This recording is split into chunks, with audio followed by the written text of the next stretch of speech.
Hi everybody, Jo here again. How are you doing? I hope you're keeping well. We're going to have some fun today. I've been asked about the texture stamps 1 and 4 and if I could incorporate them in a design. So that's what I thought we'd do today. And this is the design I've come up with. And I love doing this sort of design where you've got all this lovely texture in the background with the stamps, but also we've got some lovely ink, and the blending of this is great because it doesn't matter if it blends beautifully, we want it to have texture. We've got stamping, all that colour in the background, and then a little bit of monochromatic, just flat decoupaging on top, just for that sort of ping. And I love this because it means you can go mad wild with your background, knowing that you've got this lovely black and white monochromatic, which will stand out, it will really pop. Lots of stamps you can use up for this. I've chosen these, but I'd love to see what you choose. And I hope you have a go at this. It's great fun. Maybe look at different colours. I mean, I've gone for these tones. At the minute, I'm really into, I believe, mocha chocolate pinks. And it all starts with one of our pieces of card here. And this is the multifarious and it's the A5. And I'm going to use some Lavinia low tack tape. We've got some lovely new friends and followers. So little tips. I always think it's good to share them with you. I find it easy just to go round and sort of eye this edge here. And as I say, I find it easy rather than working my way round. Just turn it round as I go. And there we go. Lovely. Put that over there. So, the colours I've gone for today, lovely combination. I say about brown and pink. So my brown and pink is the truffle and the confetti. So these are elements, great for blending. But I'm introducing a little bit of Sahara. It's good if you have your 3 colours. But also for me, the Sahara is almost a mid-tone to help these blend. And I'm just going to pop them on my mat. Now, I just need to check you can still see. Now, I like to put them sort of ish in order, but with the lid next to, so I can dip in and out and blend as we go. And I've got 3 brushes here, 1 for each. And for those of you that ask, I don't wash my brushes. If I do want to go from colour to colour, the most I would do is on a cloth or, you know, my dirty inky binky, just brush it. For me, I just find they don't like being washed. And why would I spend my time washing brushes? Now, with this, often I say, you know, blend in the lid. Now, we will be blending in the lid, but also this is a great background because if you get darker bits, it doesn't matter. So this is a very juicy, it's a new one. I love Sahara and I've gone through it quite a lot, as you can tell. So I don't mind the fact that I'm going to have some darker bits and some lighter bits. That will just add to the whole design. So if you're one of our new friends and followers, don't worry, this is a great design for getting used to blending. If you get lines like that, look, if you go straight, so if you don't blend it, you're going to get darker areas like this. It really doesn't matter on this. This is just a background, so you can do that. But ideally, when we're wanting a smooth blend, that's why I would always go in the lid. But it's good for you to see the difference. And now I'm going to introduce some pink. So I've put a lot of Sahara on because Sahara is almost my base colour. And I just want to introduce these pink tones. And if you look, going over the Sahara, you can still see that pink. If I bring it close, can you see how the pink is just coming in? Now, I know if you've just joined me, you're going to look at this and you're going to go, Jo, that's a dog's dinner. Don't worry. It's a lovely way of making a background. We're not going for smooth blending. I've done videos before on how to get a smooth blend. This is not one of them. This is a lovely arty background where you don't have to worry. And I'm just spending my time introducing because I love that pink tone over the Sahara, and I'm just building it up. So what I'll do now is come in to the truffle, and this is my deeper colour. So I'm sort of going to, I want this corner. I like my corners deeper, and especially when we take the tape off and we get that lovely white frame, it just seems to show up better on that darker colour. So we'll blend a little bit of that down here and this corner here, and just blend up the edge. And then for me, I just find it easier to turn it round and then into these corners.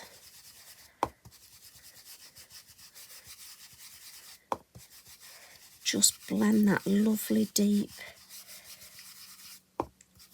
And I love doing this because, you know, if you demonstrate this, you do get, especially some new crafters, and they sort of go, oh, they're looking at you thinking, oh, it should be smoother than that. But honestly, it will all be fabulous in the end. Right, now I'm thinking I'm going to put the lid on that because I've finished with that. But I'm thinking, just want to bring in a bit more of the pink.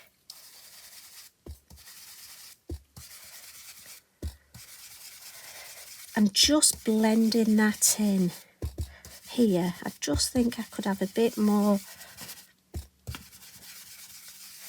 Yeah. Right, happy with that. And that was a good old play, wasn't it? Oh, look, it's stuck on my lid. Now, which way up am I going to go? Now, I like it that way. So, now, I tend to do things in a certain order. And just so I explain that order, different cards I tend to have different orders. Now for this, if we look at our finished piece, my beautiful Flower Divine here, and this is the number 2, is my main focal point. So I'm going to stamp that first.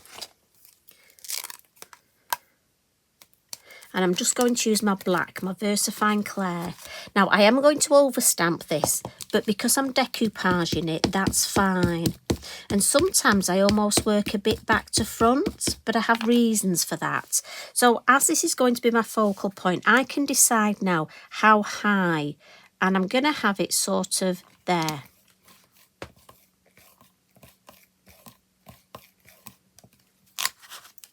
Now, what I normally do at this point as well is just find myself a scrap piece of card, and I'm just leaning across Eric. Now, you know, I'm trying to use all my scrap bits of card, so we will stamp this ready to decoupage it. And I think we'll, oh, excuse me, sorry, I think we'll have room on there for the Bumble and Hum as well, so that'll be perfect. Now, we've got this here, but I also want to stamp my neck. So in the background, I want to have this lovely Twilight lily. But the colour for this, oh, excuse me, I don't know where this croaky voice has come from. I've always been shouting at Eric too much this weekend. Pine cone. Just because I want this to stand out more with it being in black. And the pine cone, I think, will go beautiful with these colour tones. So what I'm thinking is to give us a lovely shape, we'll have one here, and it will add interest. And we're going to have one over to this side. And then I just want some at the top. So I'm just going to ink up the top little bit and just add that up there.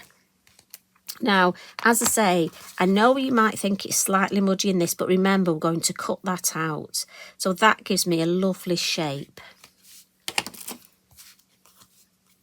Now, what I'm going to do now is just add the background. So I'm going to come to a lighter brown for this. So I've sort of gone with my black, my darker brown, and we're going lighter. And this is where the texture stamps come in, 1 and 4.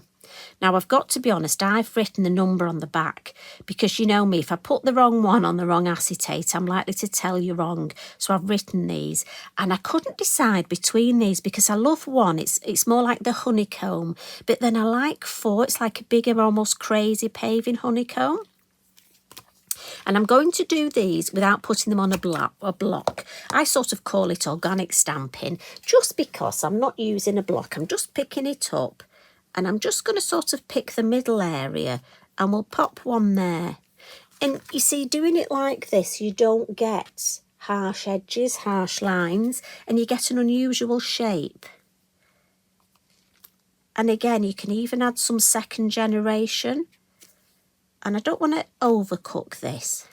I just want some nice, just that hint in the background. So now I'll come in with one. And again, we'll just put it there. And then maybe just join that up there. And then here, look, I'll just put a little. So if I lift that up, can you see? And this is very much going to just hide in the background, but if it wasn't there, it would look like there was something missing. Right, that's lovely. I don't want to overdo it.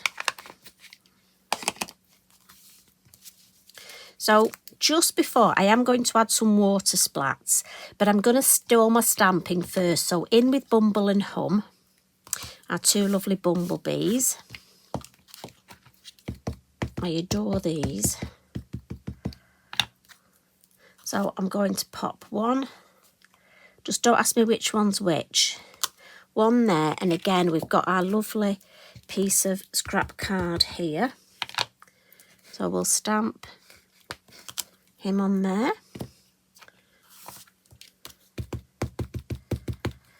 And again.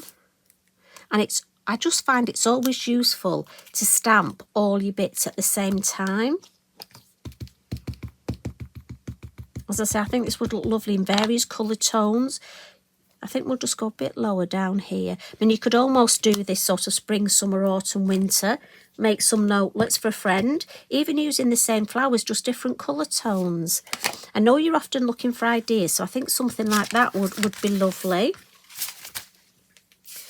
And now I'm going to add some Mica Minerals. And this is Pink Velvet, just to bring those pink tones out. Now, a lot of you have asked about these. They don't have a built-in fixative, and that's why we would either stamp using the Versamark, the sticky ink pad, or you can paint with them and you add water, and the water then becomes the fixative. And that's what I'm going to do here. So what I'm going to do is with my fan brush, I'm going to add some water splats anyway. And again, because we've stamped in permanent ink, it won't move that, but it will move the element ink underneath. And then I'm just going to put myself a little bit of water there. And then add some lovely pink. And I'll have my water reacting anyway, and then this will react with any water that's there.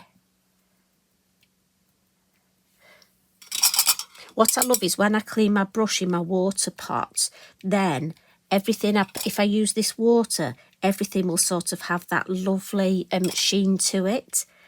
And it's just a great way of using your mica powders. So I mean, this, as I say, I could paint with it. But we'll stop there. So I'll just give that a bit of a wipe.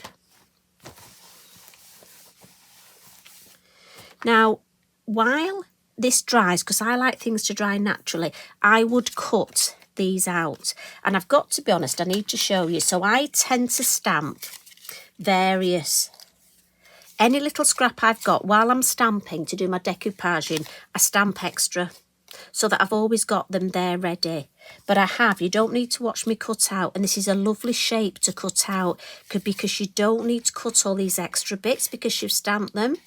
And the same with Bumble and Hum. It's a nice sort of really, I was going to say easy, but I know some of you don't like cutting out. But for me, you can go quite square because all these lovely fluffy bits, look, when you decoupage, you still see them. So they're very forgiving to cut out. And that, while I've just talked about that's given this a few minutes to dry. But I will come in with my heat tool So bear with me. Now also doing this, not only will it dry, but it will also just help the low tack tape. I mean, Lavinia low tack tape comes off beautifully anyway, but if you're worried it's not going to come off, and again, we always dry from the back, just so that it helps keep the card nice and flat.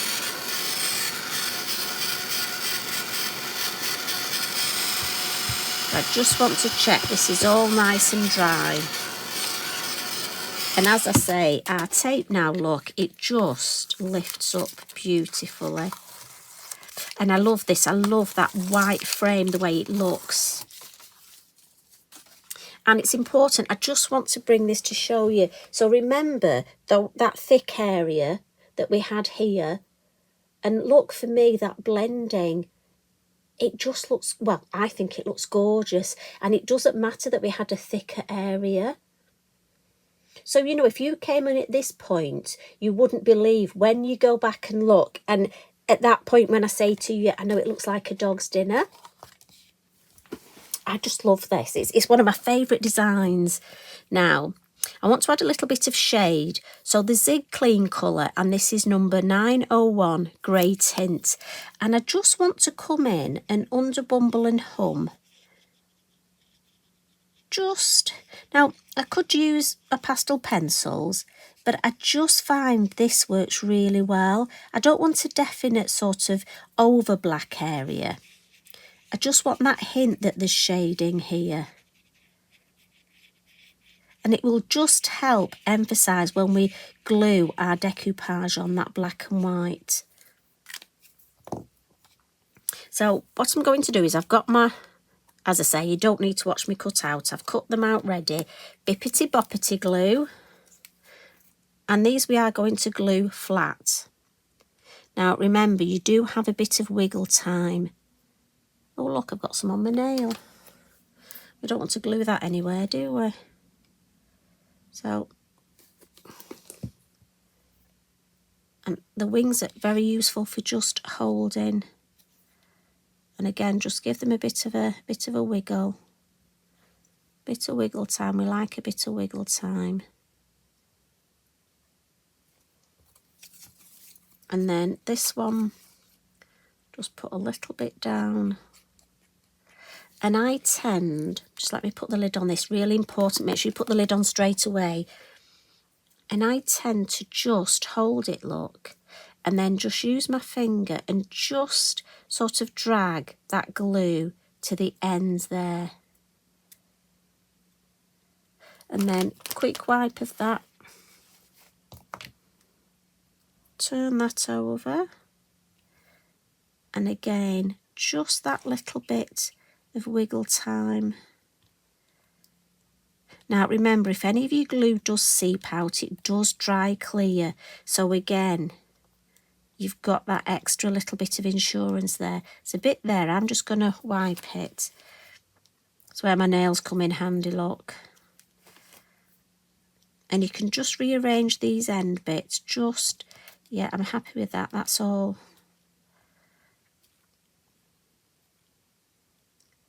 And that's why it's important. What I would normally do at home is, while this background is drying, go and have a brew, because it will glue better when your card is completely dry. And we need a lovely little sticker, one of our sentiment stickers. And I'm going to go on this one just because I think this will be a lovely card to have, just because. And I'm going to put it here. Now, I think if I had a friend that was having a rough time, or, you know, just because it's your birthday, just because I'm thinking of you. And then with my grey, I'm just going to come underneath and just again add a little bit of shadow underneath and on the right-hand side. And then finally, finishing touches, some white Posca. And I'm going to do this now because if it comes over onto the white frame, I don't mind. But I wanted to do it at the end so I can put some over my decoupaged items. If you wanted to keep your frame white, you could just put some copy paper, or you could put some more tape on it. I don't mind. I'm happy with the white splats going on the white. And if you're not keen on your white Posca splats, leave it off. I just think it shows up so well. Again, I'm not going to overcook it. Oh, we just need to nudge that. There we go. Thank you. Whoever told me that, thank you very much. So, if I bring that up to you. Now, I've got to be honest. I think if somebody sent me this just because I was thinking about you, I would think that is just lovely. And this one I've popped here on a frame, matted and laid it, just to show you what it would look like. Now, you could always scale this down. Remember, we've got the Flower Divine set. So if you wanted to make, I know some of you make smaller cards, this would actually go on an A6 card. You could do similar, narrow a frame and use the smaller stamps. Like I say, maybe you set in different colours. I just love this, and I hope you love it too. So for those two ladies who messaged me about the texture stamps, I'm really hoping you like the design, and I'll just show you once again where we've got these lovely texture stamps in the background. And the difference in size, look, 1 and 4. So thanks as always for popping in. I hope you've enjoyed that. A good bit of blending today and just playing. Maybe we'll go back to a little bit clean and simple tomorrow. I don't know. I'll tell you what, it depends what I think of tonight when I'm asleep. That's often what I do. So you take care. Be kind to each other. Love and hugs from me. Bye for now.